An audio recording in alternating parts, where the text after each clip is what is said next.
The last human transmission had been intercepted 3 cycles ago, crackling through the void like a dying ember. Admiral Korvac of the Hegemony High Command replayed it once more, savoring the desperation in the alien voice. "This is Earth Defense, Station Omega 7. We cannot hold. Forgive us."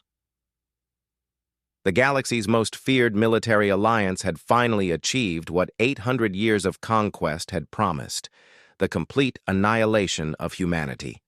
The species that had dared to refuse subjugation, that had burned 17 hegemony worlds before their inevitable defeat, was now nothing more than cosmic dust and scattered debris fields where their home system once existed. Emperor Vexthul raised his ceremonial chalice in the throne room of the hegemony capital ship Dominion's Edge, surrounded by the assembled leaders of 1,000 conquered worlds. Today, we celebrate the extinction of the final resistance. The humans fought, like wounded beasts, but even the most savage creature eventually bleeds out. The assembled crowd of alien dignitaries erupted in clicks, roars, and harmonic frequencies that passed for applause across their varied species. 3 years had passed since the final siege of Sol System, since the human fleet had made their last desperate stand around their homeworld. The orbital bombardment had been thorough. No life could have survived the plasma storms that had turned Earth's surface to molten glass. Korvac's cybernetic implants glowed as he accessed the battle records. The humans had been formidable, certainly. Their weapons had been crude but effective, their tactics unconventional, their will to fight unbreakable until the very end. They had developed something called berserker protocols that turned their damaged ships into kinetic missiles, ramming hegemony dreadnoughts with suicidal fury. But fury alone could not overcome the combined might of 600 civilizations. The humans had numbered in the mere billions across their scattered colonies, while the hegemony commanded populations in the trillions. Mathematics, Korvac reflected, was crueler than any weapon. "Sir," Communications Officer HFY interrupted the celebration with an urgent transmission icon flashing across her bio-neural interface. "Long-range sensors are detecting massive hyperspace distortions at the edge of Sector 7. Whatever's coming through, it's big." Korvac felt his primary hearts skip a beat. Sector 7 was a dead zone, a graveyard of stellar remnants where no civilization had ever established colonies. "Define big, officer." 16,000 discrete signatures, Admiral, and they're moving in formation. The throne room fell silent as Emperor Vexthul's attention focused on the conversation. His scaled features, evolved from an ancient predatory species, showed no emotion, but his pheromone glands released the scent of sudden unease. "Impossible," Korvac muttered, his mandibles clicking nervously. "There are no fleets that size unaccounted for in our databases. The Remnant Coalition was destroyed 2 decades ago. The Void Syndicate scattered across the Outer Rim." HFY's bioluminescent patches flickered in distress. "Sir, the hyperspace signatures, they're not matching any known propulsion technology in our databases. The energy patterns are completely alien." As if summoned by their conversation, space itself began to tear open at the edge of sensor range. Massive rifts in reality vomited forth shapes that defied immediate comprehension, angular, brutal vessels that seemed to absorb light rather than reflect it. They emerged in perfect formation, maintaining distances that spoke of military precision and technological sophistication, and they were heading directly for the hegemony fleet. Fleet Commander Raven Karras stood on the bridge of the Prometheus, unbound, watching through reinforced viewports as 16,000 human vessels dropped out of hyperspace in perfect formation. 3 years of hiding in the deep void, 3 years of preparation, had led to this moment. "All ships report ready status, Commander," announced Navigator Talon Veer, his scarred face a testament to the battles they had fought to reach this point. "The Ghost Fleet awaits your orders." The Ghost Fleet. That's what they had called themselves in the dark years after Earth's fall. 60 million souls aboard vessels that officially didn't exist, carrying weapons that had been forged in the shadows of dead moons and powered by technologies that the hegemony didn't even know were possible. Karas had been a junior captain when the Sol system fell, commanding a deep space reconnaissance vessel that had been light years away when the final battle began. By the time she'd received the distress signals, Earth was already dying. But she had not been alone in the darkness. Scattered across the galaxy, other human ships had survived the purge, their crews driven by a singular purpose: revenge. "Status report on the hegemony fleet, Lieutenant Dex Caney," Karas ordered, her voice carrying the weight of 3 years of suppressed fury. Caney's fingers danced across haptic interfaces that projected holographic displays into the air around him. "Enemy fleet composition: 1 Imperial Dreadnought, 47 heavy cruisers, 236 destroyers, and approximately 800 support vessels. Total force estimate: 1,100 ships." The numbers would have been terrifying 3 years ago. Now they seemed almost quaint. "Weapon status, Commander Nix Torin?" Karas asked her tactical officer. Torin's enhanced eyes, replacements for the ones she'd lost in the Kepler colony massacre, glowed with predatory satisfaction. "All Ghost-class vessels report full armament. Quantum torpedo arrays loaded with singularity warheads, dark matter cannons at full charge, and temporal displacement mines deployed at strategic coordinates. The new reality anchor technology is functioning perfectly." The reality anchors had been humanity's greatest breakthrough during their exile.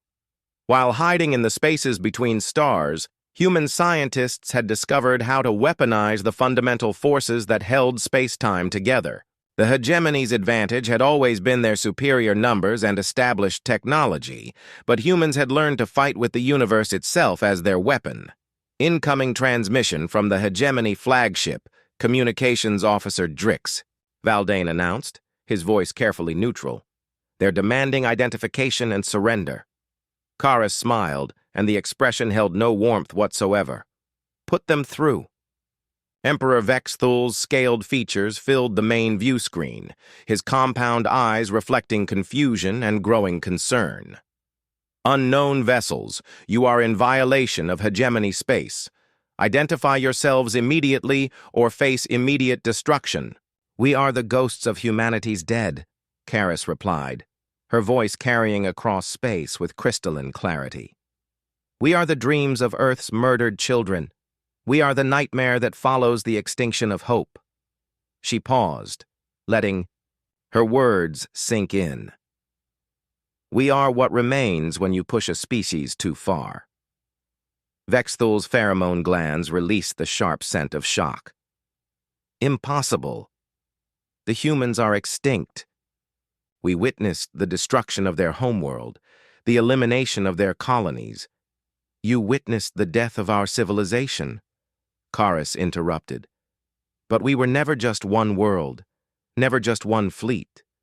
We scattered like seeds across the galaxy, and we have grown in the darkness you created." She gestured to the vast formation of ships surrounding her flagship.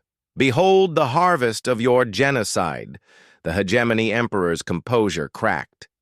"Even if you are human, you cannot possibly match our firepower. We command the largest military force in galactic history." "You command the largest collection of targets we've ever seen," Karas corrected. "Thank you for gathering them all in one convenient location." She nodded to Torin, who began inputting firing coordinates with methodical precision. Around the Ghost Fleet, space itself began to warp as reality anchors activated, creating pockets of distorted physics that would prevent the hegemony ships from escaping into hyperspace. "You should have left us alone," Karas said quietly. "You should have accepted our refusal to kneel. Instead, you chose extinction." Her eyes hardened. "Now you'll learn what that word truly means." The first salvo from the Ghost Fleet rewrote the fundamental laws of warfare. Dark matter cannons fired streams of invisible destruction that passed through conventional shields as if they didn't exist, tearing apart the molecular bonds that held enemy hulls together. Quantum torpedoes created localized space-time distortions that aged sections of hegemony vessels by millennia in microseconds, turning advanced alloys into cosmic dust.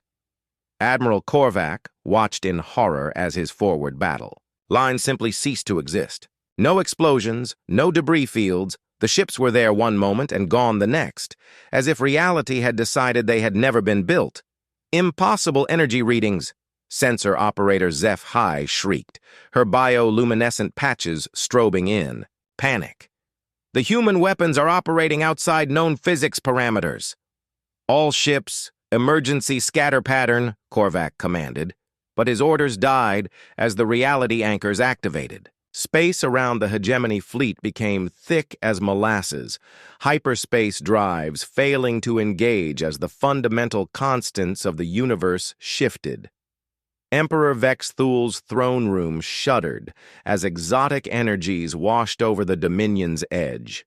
Status. Report! He roared, his ceremonial crown askew. 30% of our fleet destroyed in the opening exchange, Korvac reported, his voice hollow with disbelief.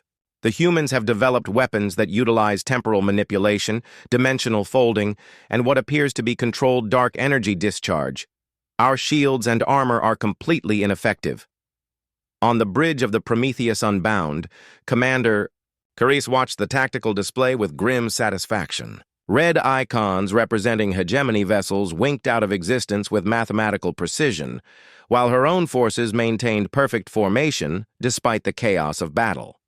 Phase 2 weapons, Commander Torin, she ordered. Let's show them what. We learned from their own tactics. The Ghost Fleet's ships began to transform. Hull sections folded away to reveal weapon arrays that defied conventional design principles. Instead of traditional energy cannons, the human vessels deployed swarms of microscopic constructor nanites that could disassemble enemy vessels at the atomic level and rebuild them into additional weapons platforms. By the void, communications, Officer Valdane whispered as he monitored hegemony transmissions. They're begging for mercy. Did they show mercy to the children of New Geneva? Karis asked coldly. Did they spare the civilians of Kepler Station when they bombarded it from orbit? Her knuckles whitened as she gripped the command chair. Did they listen when Earth itself screamed for quarter? The answer hung in the air, unspoken but understood by every human soul aboard the Ghost Fleet. Lieutenant Caney's voice cut through the bridge's tense atmosphere. Commander, detecting massive power buildup from the Hegemony flagship. They're charging their Nova Cannon, planet-killer-class weapon. Let them, Karis replied. Navigator Veer, execute Protocol Lazarus. The Prometheus Unbound began to phase shift, its hull becoming translucent as dimensional technology bent the ship partway out of normal space-time. The Nova Cannon fired, its planet-shattering beam passing harmlessly through the ghostly vessel without causing so much as a power fluctuation. Temporal displacement mines now, Karis commanded. Space around the Hegemony flagship erupted in chronological chaos. Sections of the Dominion's edge began aging at different rates, the bow experiencing decades of entropy while the stern remained locked in temporal stasis. The massive vessel began to tear itself apart as differential time flows created structural stresses that no material could withstand. Emperor Vex Thul felt his ancient bones creak as temporal fields washed over him. This is madness, he gasped, watching his throne room age and decay around him. What did we create? You created us, came Karis's voice through the failing communication system. In the furnace of your genocide, you forged something the galaxy has never seen before. Humans with nothing left to lose, armed with weapons built from pure hatred. The Emperor's scaled hide began to show the passage of years as the temporal field intensified. Please, he whispered, the first time the word had passed his lips in over a century of conquest. We can negotiate. Negotiation ended when Earth died, Karis replied. This is not conquest. This is not war. This is extinction delivered, with the precision your species values so highly. The battle, if it could still be called that, lasted exactly 17 minutes and 34 seconds. When the exotic energies finally dissipated, the hegemony's grand fleet had been reduced to scattered atoms and temporal echoes. Commander Karras stood before the holographic display showing the aftermath, her reflection ghostly in the tactical projections. Where over 1,000 enemy vessels had once formed the pride of an empire, now only empty space remained, marked by the occasional burst of residual chronoton radiation. "Casualty report, Lieutenant Caney," she requested, though she already knew what he would say. "0 human losses, Commander. All 16,000 vessels of the Ghost Fleet remain operational. Enemy fleet. Total annihilation achieved." The bridge fell silent. 3 years of planning, decades of human suffering, centuries of hegemony expansion, all of it had culminated in less than 20 minutes of physics-defying destruction. "Commander," Navigator Veer said quietly, "we're receiving transmissions. From across the galaxy, the hegemony's communication network is in chaos. Their subject worlds are confused." Karras nodded grimly. The hegemony had controlled 800 civilizations through fear and overwhelming force. News of their fleet's annihilation would spread like wildfire across the galaxy, and with it the realization that the most powerful military force in known space had been obliterated by a species they thought extinct. "Patch me through to all human vessels," she commanded. "Fleet-wide address. Across 16,000 ships, 60 million human souls listened as their commander's voice reached them through quantum-encrypted channels. "Today, we honored our dead," Karras began, her words carried to every survivor of humanity's diaspora. "Today, we proved that genocide has consequences, but this is only the beginning." She gestured to the tactical display, which now showed not just their local space, but the entire galaxy. Red markers indicated hegemony worlds, garrison fleets, administrative centers, the infrastructure of an empire that had grown fat on conquest. The hegemony spans 800 worlds. On each of those worlds are the descendants of species who were given the same choice we were, kneel or die. Some knelt, others were exterminated. All of them have lived under the boot of tyranny for so long they've forgotten what freedom looks like. The display zoomed in on specific systems, showing troop concentrations, fleet deployments, industrial centers. The Ghost Fleet's intelligence network, built during 3 years of careful reconnaissance, had mapped every critical target in hegemony space. "We're going to remind them," Karras continued. "We're going to visit every hegemony stronghold, every garrison, every symbol of their authority. And we're going to demonstrate that the age of empires is over." Tactical Officer Torin leaned forward, her enhanced eyes gleaming. "Rules of engagement, Commander?" Karras considered the question carefully. The easy answer would be to match the hegemony's brutality to repay genocide with genocide. But that would make them no better than their enemies. "Military targets only," she decided.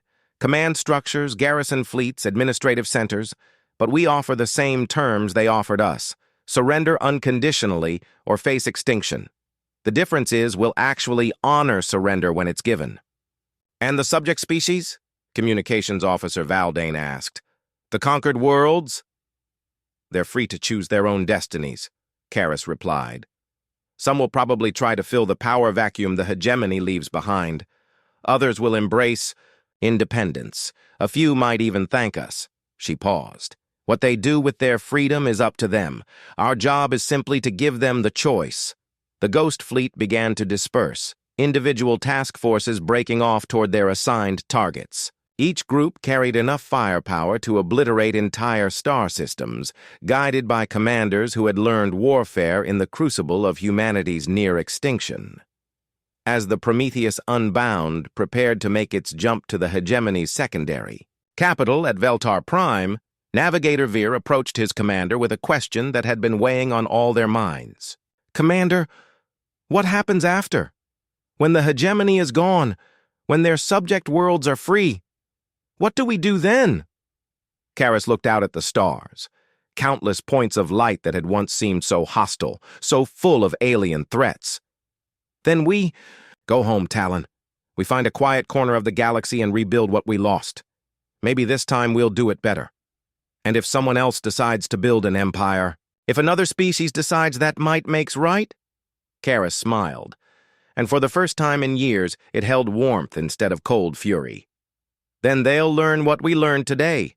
The galaxy is big enough for everyone, but it's too small for tyrants. The jump to hyperspace engaged, and the ghost fleet disappeared into the void, carrying with them the promise of liberation, or extinction, for every world that flew the hegemony's banner. The fall of the hegemony's core fleet sent shockwaves through the galaxy that traveled faster than light itself. On 800 worlds, garrison commanders stared at emergency broadcasts showing the impossible, the complete annihilation of the most powerful military force in known history. Governor Nextal of Veltar Prime, the hegemony's secondary capital, watched the tactical recordings for the 5th time, his chitinous claws scraping nervously against his command throne. The footage showed human vessels that seemed to bend reality itself, weapons that ignored the fundamental laws of physics, and a precision that spoke of technological advancement beyond anything in the hegemony's databases. "Sir," his aide Kefren clicked anxiously, "the defense fleet is requesting orders. Should we attempt to evacuate?" Nextal's compound eyes tracked the movement of ships in the system's outer perimeter. 47 vessels of various classes, formidable enough to pacify an entire sector under normal circumstances. Against humanity's ghost fleet, they would last perhaps minutes. "Where would we evacuate to?" he asked quietly. "The humans have demonstrated faster-than-light travel capabilities beyond our understanding. If they can appear at will anywhere in the galaxy." He left the sentence unfinished. The answer came sooner than expected. Space folded in on itself at the edge of the system, and 2,000 human vessels materialized in perfect formation. No dramatic emergence from hyperspace, no energy buildup or dimensional rifts. They simply weren't there one moment and were the next. Aboard the Ghost Fleet command ship Retribution's Edge, Admiral Lix Corwin studied the defensive positions of the hegemony forces with professional interest. Unlike the main fleet's commanders, these officers showed tactical intelligence, spreading their forces to avoid concentrated fire and positioning their heaviest units to protect civilian evacuation routes. "Interesting," she murmured to her tactical officer. "They're actually trying to minimize civilian casualties." "Orders, Admiral?" Commander Vex Harrow asked, his fingers hovering over the weapons control interface. Corwin opened a communication channel to the enemy fleet. "Hegemony forces, this is Admiral Lyxander Corwin of the Human Liberation Fleet. You have one opportunity to surrender. Power down your weapons and prepare to transfer control of all military assets. You have 60 seconds to comply." Governor Nextal's voice crackled through the static-filled response. "Admiral, we were not part of the decision to exterminate your species. Many of our worlds had no choice but to submit to hegemony rule." 50 seconds, Corwin interrupted coldly. "But we understand your need for justice. I hereby surrender all hegemony forces in this system and pledge the cooperation of the planetary government in any reconstruction efforts." 40 seconds. The hegemony governor's voice took on a desperate edge. "Admiral, please, there are 12 billion civilians on this world. Many of them are refugees from worlds the hegemony conquered, species that had no part in the decision to attack humanity." Corwin felt something crack inside her chest, a wall she had built around her. Emotions during the dark years after Earth's death. She had been prepared to meet defiance, to face the same callous disregard for life that the hegemony had shown humanity. Instead, she found herself confronting a leader who genuinely seemed to care about the lives under his protection. "All hegemony. Vessels. Immediate stand-down confirmed," she announced, surprising her own crew. Planetary defense systems will be disabled, and administrators will cooperate with occupation forces. Any resistance will result in the complete sterilization of this system. The transition took less than an hour. Hegemony military assets were secured, command codes transferred, and occupation protocols initiated with clinical efficiency. But, as Admiral Corwin walked through the government complex on Veltar Prime, she found herself face to face with something she hadn't expected: grateful aliens. "Admiral!" A small, furry creature approached her, its translator device rendering its chittering speech into accented English. "My name is Pip Tell. I represent the Koresh refugees on this world. We wanted to thank you." Corwin frowned. "Thank us? We just conquered your world." "You liberated it," Pip Tell corrected gently. "My people were conquered by the hegemony 60 years ago. Our homeworld was strip-mined, our culture nearly destroyed. We've been waiting 6 decades for someone strong enough to break their hold on the galaxy." Similar scenes played out across the Ghost Fleet's expanding zone of control. On Kexanar III, human Marines were greeted by celebrations from the native population who had been enslaved for generations.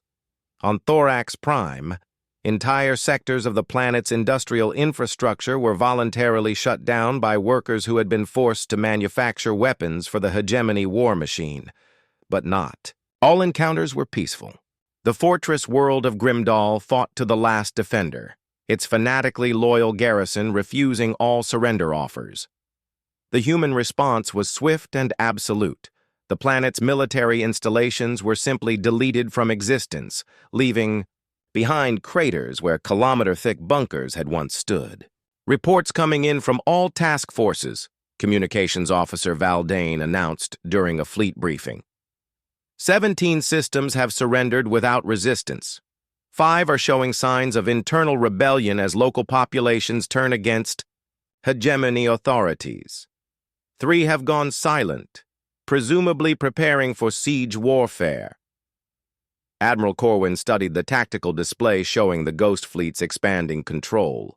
Each captured system brought new intelligence about hegemony operations, revealing an empire more fragile than anyone had suspected. Fear and overwhelming force had held it together, but without the core fleet to back up their threats, local governors found themselves facing populations who remembered what freedom looked like. "What's our estimate for complete pacification?" "Of hegemony space?" she asked. "At current rates of advance and surrender, 6 months for military control, perhaps 2 years for complete administrative transition," Navigator Veer reported. "The Empire is collapsing faster than we anticipated." Corwin nodded thoughtfully. "Then we need to start thinking about what comes next. An empire this size doesn't just disappear. It leaves a vacuum. And nature abhors a vacuum. 6 months after the first human vessel had emerged from the void, the hegemony existed only in history databases and the nightmares of its former subjects. 800 worlds had been liberated, their populations struggling to adapt to concepts like self-determination and voluntary cooperation that many had forgotten existed. Commander Karis stood in what had once been Emperor Vexthol's throne room aboard the captured Dominion's Edge, now serving as the flagship for the Transitional Authority. Through the massive viewports, she could see construction ships from dozens of species working together to build something that had never existed before, a truly voluntary interstellar alliance. The Centauri delegation is still insisting on reparations. From the former hegemony client states, reported her aide, Lieutenant Commander Zara Nightfall, consulting a holographic display of political negotiations. The Veltaran representatives argue that they were victims too, forced to serve the Empire against their will. Karis rubbed her temples, feeling the weight of decisions that affected billions of lives. Military conquest had been simple compared to the complexity of rebuilding an entire galactic civilization from scratch. "What's the Mediation Council's recommendation?" she asked. "They're proposing a truth and reconciliation process. Former hegemony officials who cooperate fully with the transition receive amnesty, while those who committed war crimes faced trial. Reparations would come from seized imperial assets rather than individual worlds. It was a reasonable compromise, but Karis could see the challenges ahead. Some species wanted vengeance for centuries of oppression. Others feared that humanity had simply replaced one empire with another. A few had already begun building their own military forces, preparing for what they saw as inevitable conflict. "Commander?" Communications Officer Valdane's voice carried a note of urgency. "Priority. Transmission from the Outer Rim. The Karthak Confederation is mobilizing their fleets. Intelligence suggests they're planning to claim former hegemony territory in the spiral arm sectors." Karis sighed. She had been expecting this.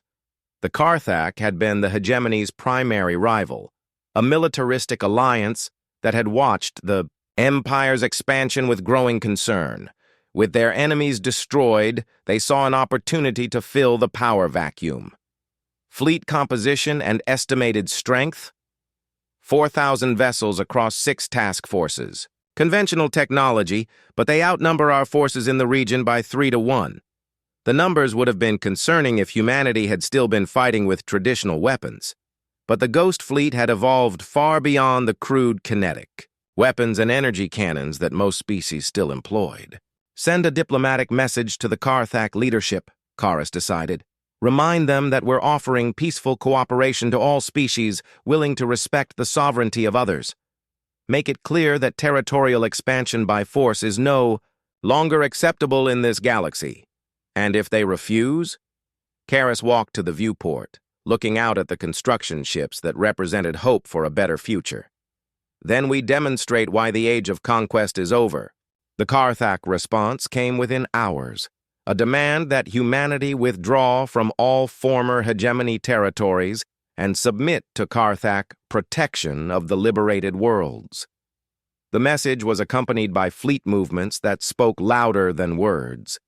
The Confederation was preparing for war.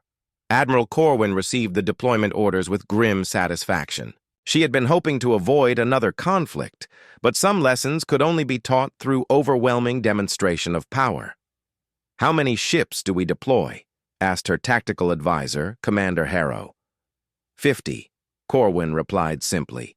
50,000? 50 ships, against their 4,000. She smiled at Harrow's expression of disbelief. "The Karthak still think in terms of traditional warfare, numbers, tonnage, firepower ratings. They don't understand that we're not fighting by the old rules anymore." The Battle of the Rim lasted exactly 4 minutes and 17 seconds. The Karthak fleet, spread across multiple star systems in a coordinated offensive, found themselves facing human vessels that appeared and disappeared at will, striking with weapons that bypassed every defensive system known to galactic science. Unlike their mercy toward surrendering hegemony forces, the Ghost Fleet showed no restraint against an aggressor who had initiated hostilities. Karthak ships simply ceased to exist, their atomic structures redistributed across local space as demonstration of what resistance to the new order would cost. The surrender was immediate and absolute. The Karthak Confederation formally dissolved. Itself within a week, its member worlds requesting admission to the emerging galactic cooperative that humanity was helping to establish. "Status report from all sectors," Karis requested during the weekly briefing that had become a ritual aboard. "The Dominion's edge. Complete pacification of all former hegemony space confirmed," reported Intelligence Officer Caney. "No significant military threats remain. The cooperative now includes 1,247 member worlds across 400 species. Economic reconstruction? Proceeding ahead of schedule. The elimination of the hegemony's tribute system has freed up enormous resources for infrastructure development. Trade between formerly hostile species is actually increasing. And the IA, human fleet? Navigator Veer consulted his displays. Ghost Fleet vessels are gradually transitioning to peacekeeping and exploration roles. Some crews have requested reassignment to civilian duties. Apparently, there's significant interest in helping rebuild the worlds we liberated. Karis felt something she had almost forgotten how to experience. Hope. Not the desperate hope of survival that had sustained them through the dark years, but genuine optimism for the future. There's one more item, Communications Officer Valdane added quietly. We've received a message from the deep space exploration vessel New Horizon. They found something in the outer galaxy that we need to see. The transmission from the New Horizon had been brief but electrifying. We've found them. The coordinates were in the archives all along. Earth's children are coming home. Commander Karras stood on the observation deck of the Prometheus Unbound. As it dropped out of hyperspace at the edge of a system that had been nothing more than a catalog number for 3 years. What she saw made her breath catch in her throat. A blue-green world hung in the void like a jewel, its continents unfamiliar, but its promise unmistakable.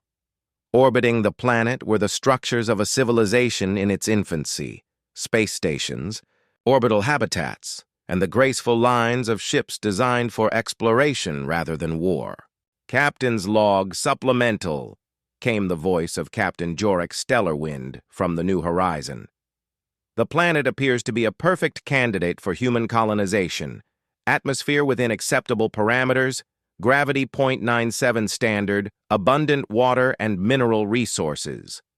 But that's not the remarkable part. Karis activated the communication link. This is Commander Karras of the Ghost Fleet.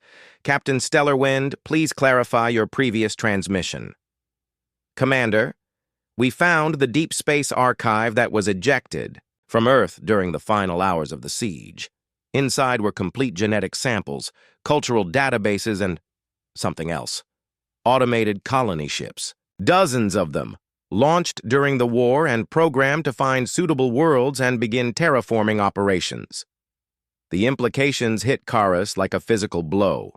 While the Ghost Fleet had been fighting for vengeance among the stars, other seeds of humanity had been quietly taking root across the galaxy. Earth's children had survived in ways no one had imagined. How many? She asked quietly. Preliminary surveys indicate at least 30 viable colonies in various stages of development. Some are barely established outposts. Others have populations in the millions. Commander, humanity never died. We just scattered. Over the following weeks, as the Ghost Fleet made contact with the scattered colonies, a picture emerged of survival against impossible odds. The automated colony ships had sought out worlds far from any alien civilization, establishing hidden settlements that had grown in secret while the hegemony celebrated humanity's extinction. On New Terra, the descendants of Earth's scientists had continued their research, developing technologies that complemented the Ghost Fleet's weapons. On Haven's Rest, artists and philosophers had preserved human culture, ensuring that future generations would remember not just how to fight, but why fighting had been necessary. Most remarkably, on a world they called Gaia's Dream, human geneticists had been working to restore Earth itself. Using samples preserved in the colonial archives, they had recreated entire ecosystems in massive biodomes, preparing for the day when humanity might return to heal their damaged homeworld. The question now, Admiral Corwin said during a gathering, of human leadership aboard the Dominion's Edge, is what we do with this second chance. Commander Karis looked around the table at faces that had been shaped by war, loss, and the desperate struggle for survival. They had become something harder than their ancestors, forged in the crucible of near extinction. But they had also become something more. They understood the true cost of hatred and the value of peace. We build something better, she said simply. The hegemony fell because it ruled through fear. The Karthak failed because they conquered through force. We have the chance to show the galaxy that there's another way. And if someone else decides to build an empire? Asked Captain Stellarwind, echoing the question that had haunted them for months. If another species decides that might makes right? Karis smiled, looking out at the stars that had once seemed so hostile, but now held the promise of infinite possibility. Then we remind them of what happened to the last empire that thought extinction was acceptable. The Ghost Fleet will always be ready, but I pray we'll never need to use it again. The months that followed saw the beginning of something unprecedented in galactic history. A truly voluntary alliance of civilizations, bound not by conquest or fear, but by shared principles of cooperation and mutual defense. The Galactic Cooperative grew to encompass thousands of worlds, each contributing their unique strengths to a whole greater than the sum of its parts. Human colonies were established openly for the first time in decades, no longer hidden in the void, but welcomed as partners in galactic civilization. The Ghost Fleet's weapons were gradually decommissioned or converted to peaceful purposes. Reality, anchors became tools for terraforming. Quantum torpedoes were repurposed for asteroid mining, and dark matter cannons found new life as exotic matter generators for faster-than-light communication networks. But perhaps most importantly, the lessons of humanity's near extinction were not forgotten. On every human world, in every school and cultural center, children learned the story of the Ghost Fleet and the price of allowing hatred to consume entire civilizations. They learned that strength without wisdom led to tyranny, that survival without purpose led to emptiness, and that the greatest victory was not conquering an enemy, but making them into a friend. Years later, when alien historians would write about the period known as the Great Liberation, they would struggle to explain how a species that had been declared extinct had not only survived but had fundamentally changed the nature of galactic civilization. They would study the technology, analyze the tactics, and document the political transformations. But they would miss the most important part of the story, that in the darkness between the stars, in the depths of despair and loss, humanity had discovered something more powerful than any weapon, the unbreakable conviction that every sentient being deserved the right to choose their own destiny. Commander Karras stood one final time on the bridge of the Prometheus Unbound, now converted, into a museum ship orbiting the rebuilt Earth. Through the viewports, she could see the blue marble that had once been a ball of molten glass, now restored through decades of careful terraforming and the patient work of countless species who had volunteered their expertise. The scars were still there if you knew where to look. Patches of artificial atmosphere, synthetic oceans, and continents rebuilt from memory and genetic archives. But life had returned to humanity's birth world, and with it, hope for the future. Final log entry, Ghost Fleet Command. She spoke into the recorder that would preserve her words for future generations. Today marks the official decommissioning of humanity's war fleet and our transition to the Galactic Exploration Initiative. 16,000 vessels of war become tools of discovery. 60 million souls who once lived for vengeance now live for the promise of tomorrow. She paused, looking out at the stars that had witnessed both humanity's darkest hour and its greatest triumph. We were called extinct. They were wrong.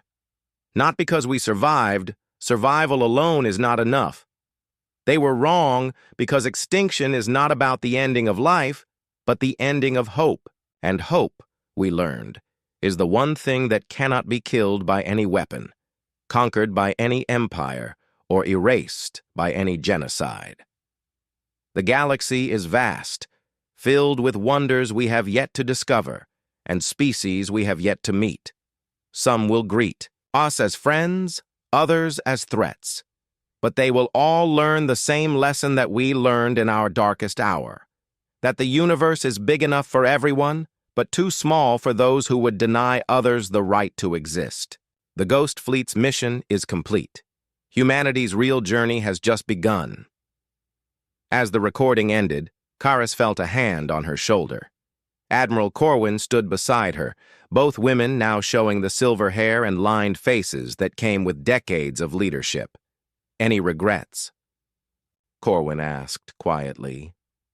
Karis considered the question, thinking of all the lives lost, all the worlds scarred by war, all the choices that had led them to this moment. "None," she said finally. "We did what we had to do. Our children will do better." Beyond.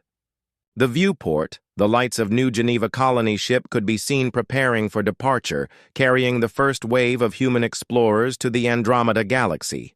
Aboard that ship were not soldiers or weapons, but scientists, artists, teachers, and dreamers, the best of what humanity had always been, tempered by the wisdom of what they had learned.